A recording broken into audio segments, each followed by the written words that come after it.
Happy Easter, sycophant students and anyone else listening. He is risen. And nobody's here except me, but he is risen indeed.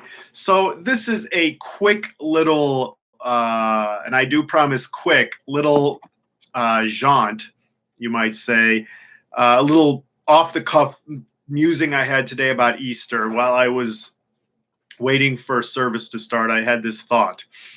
One of the things I heard about recently was something in Jerusalem on Easter that's called Holy Fire, where allegedly Jesus sends down some light and starts a fire that doesn't burn anybody. Now, I'm not going to necessarily comment on that because I don't know enough, but I thought about the concept of the Church of the Holy Sepulchre and relics to begin with. And it's something interesting happened there. So the Church of the Holy Sepulchre, if you don't know, is a church built on top of the alleged tomb where Jesus was buried. Now, to my knowledge, we don't know exactly where that is. But that belies the point. There's an even greater issue that I thought of that was interesting about the Church of the Holy Sepulchre. It's not that, is it on really where the tomb is? I mean, maybe it is. And it's a beautiful church, don't get me wrong. I mean, if I were in Jerusalem, would I visit it? Probably. But something else struck me about the whole concept of building a church over his tomb. What did the angel say to the women who went to his tomb? So on the morning of Easter, when Jesus rose, and nobody knew he had risen yet, despite him telling them he would, they went to his tomb to anoint the body properly, to prepare it for death. They saw the tomb open and his burial clothing gone, or just empty. And then there was an angel that said, "Why do you look for the living amongst the dead? Jesus isn't here. He has risen as he foretold." And that line kind of encapsulates the difficulty with something like the Church of the Holy Sepulchre or any kind of relic. And that is, Easter negates the need for any of it. Jesus walked out of that tomb and never went back. To our knowledge, he wandered around for about a month, more or less, and then went back to Galilee, where he ascended. So he left that tomb without any intent to return, and the disciples certainly didn't go back. In fact, for them, it would have been the scene of the crime because they were being accused of stealing the body. So they had no reason to go back. And ultimately, it's kind of like, really, if for those who become parents one day, if they have a baby, maybe you have a baby sibling, for you younger people, you teens, if after they were born you said, "Oh, how beautiful, now let's go visit his tomb. And let's go put a shrine around his tomb that doesn't exist yet." And as my wife was clever to point out, it wasn't even his tomb to begin with. It was a donated tomb. So why would we build a church around that? That's like celebrating his being dead. And if Jesus didn't resurrect, then what's the point of Easter? What's the point of the church? If, as Paul points out in 1 Corinthians, if there's no physical resurrection, then everything we're doing in the church is a complete waste of time. The whole New Testament's a sham, mixed in with some polite suggestions and good ideas for moral behavior, and we could just shut it all down. Because without the resurrection, there is no Christianity. None. It's just a guy who died. And plenty of people have died for a good cause that went nowhere. So Easter kind of alleviates the need for what I would call, in that case, tomb worship or relic worship. Maybe you've heard about people that they get a holy item or a holy object. And you might be wondering, students, hey, I noticed in Baptist or Protestant churches, we don't do that. Why? Because the object is not the power of God. It never was. And to put it in the object, especially a relic, which supposedly has the dead body part of someone, The power of God does not rest in the dead, but in the living. If that were the case, then God would be using zombies to spread the gospel. No, he's using the living. He's using us who have been transformed. The concept of baptism is that you are raised to new life in Christ. Symbolically, you are a brand new person. In fact, more than just symbolically, you are at heart a new person. The baptism is just a symbol of that. I love how PD, and for those not in 181 ministry, PD would be the youth minister, always is careful to point out when he baptizes or teaches about baptism that it's not special water, it's not magical, it's just water. That's it. You see a lot of people go to the Jordan River where we think Jesus was baptized, and they want to get baptized there for some special reason. And yeah, I guess it's kind of fun. But at the end of the day, you know why John picked that spot? Because he did. It was a river. He needed water. There it is. Think of Philip the evangelist when he found that Ethiopian official. The guy came to saving grace and immediately said, I want a symbol of this. I want baptism. And they just found a nearby body of water and said, good enough. Because it's never been about the item. It's never been about the dead thing. It's about the living thing. It's about the life transformed. So when we see churches built on the decomposing corpse of a saint, or containing the decomposing part of a saint, or anything like that, that's Easter said, no, there's no point in that. First of all, there's no power in ourselves. God does it. But second, that Easter said, we do not find our salvation in the dead, we find it in the living. If I can borrow from Thomas Paine, completely out of context, Thomas Paine once said in Rights of Man, I'm for the rights of the living against the manifest assumed authority of the dead. And I'm taking this grossly out of context, but what Thomas Paine was arguing is that dead kings should not be dictating how we live our lives. And in the same way, dead saints and dead people should not be dictating how we should be living carrying out our modern salvation. Sure, they might have good advice. I'm not saying we can't read a Matthew Henry commentary. There's much to be gleaned from them.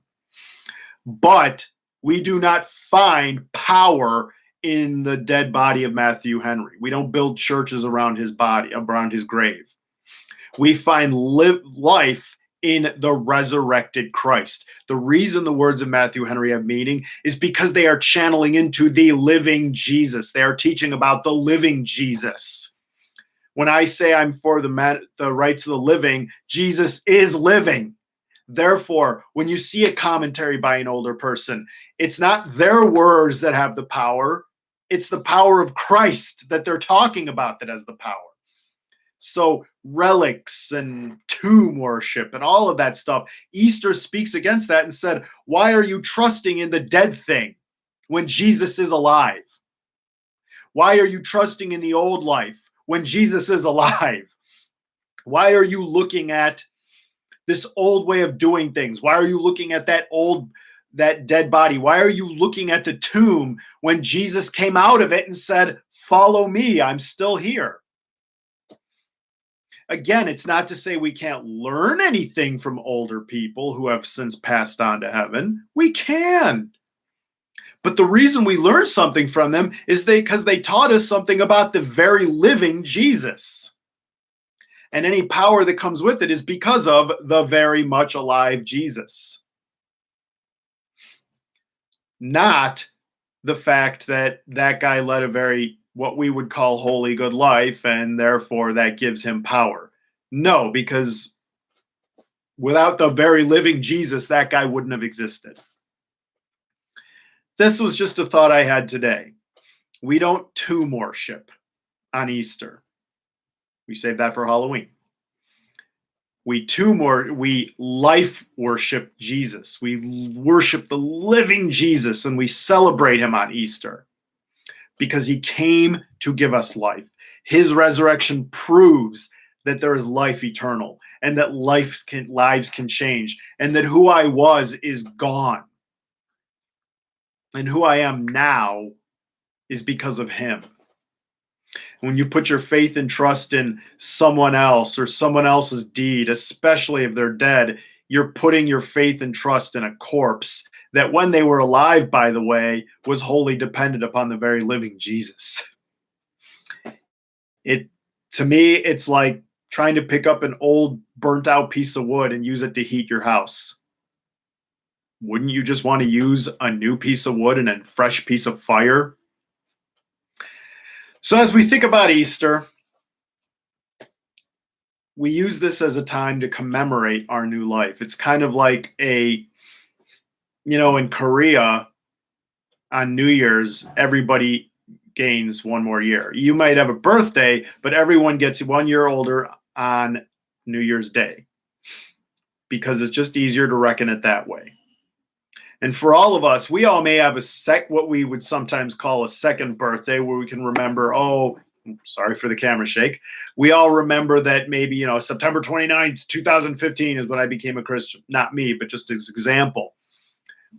But at the end of the day, we all remember that Easter is the day we all had the capability, we all had the access to saving grace. And that's why we celebrate this day. Not because of special relics or tombs or pieces of objects d'art that have holy power, but because the holy power walked away from all that and said, follow me, the very much living guy, and I will give you new life. It's like I said, Jesus is that ever-burning fire that can keep your house warm. So why are you looking at desiccated, old, burnt-out wood? Stop and look at the real Jesus, the Jesus that's alive. If you have questions for me or PD or anybody, you can always send a message. If you're not sure, how do I become, what is this new life? Well, you just have to accept that. You have to get to the point where you realize a few things. And if you were at church today, you probably heard it from Pastor Shane, or if you're attending another church, you probably heard this. That one, in your current form, you are trapped in that tomb because your sin has basically put a execution order. You have a stay of execution as long as you are on this earth because of your sin, because God made us to be in fellowship with him.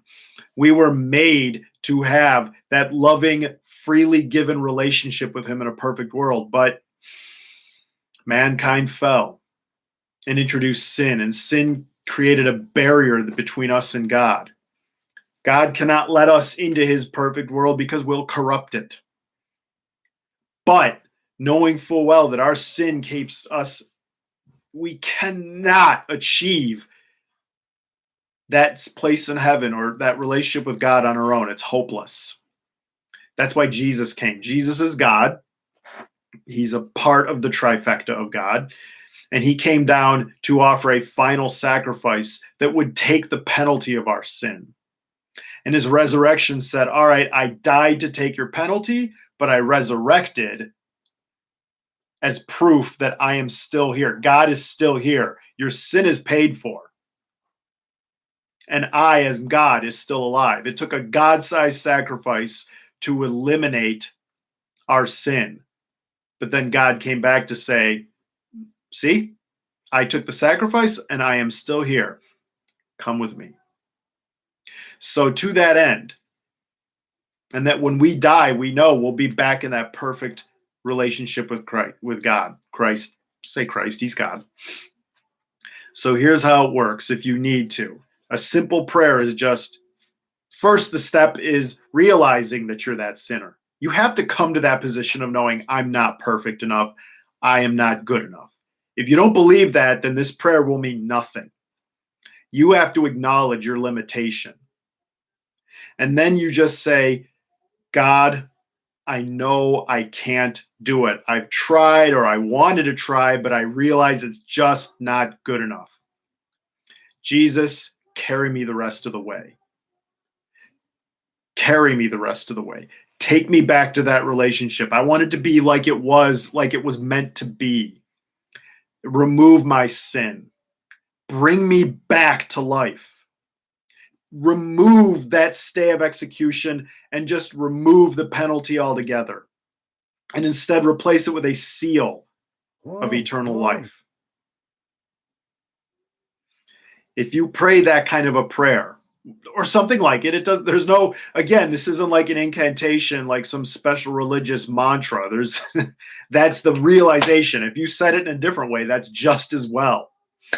But if you said it with that intent, knowing you're in God's good graces now. And that's what Easter is about. You have gotten up and walked out of the tomb with Jesus. So don't go back. Don't look at other ways. Don't look at old ways. Don't look at relics or work or special means or prayer. That was all the old way, the dead way. Now we are on the way of life that says, I don't need any of those things, those special prayers or objects which have special holy power, which are really just a holdover from animism and paganism. I don't need those. Because the guy that got me through it is alive and walking with me. Even if he's not physically next to me, in spirit and in actuality, he is here. And he will return. That's what Easter's about. Walking away from the tomb. Looking at that eternal fuel source instead of that temporary burnt out one or the one that runs out. Kind of reminds me of, and I can't believe I'm using an episode 7 point of view, but Rey Skywalker just sitting around a Jakku waiting for her family to show up. When you're trying to do it without Jesus, that's what it is. You're just sitting on a desert planet waiting for nothing to happen, but thinking it will. So with that in mind, if you're going to decorate tombs, do it for Halloween. Because on Easter, we're celebrating life eternal.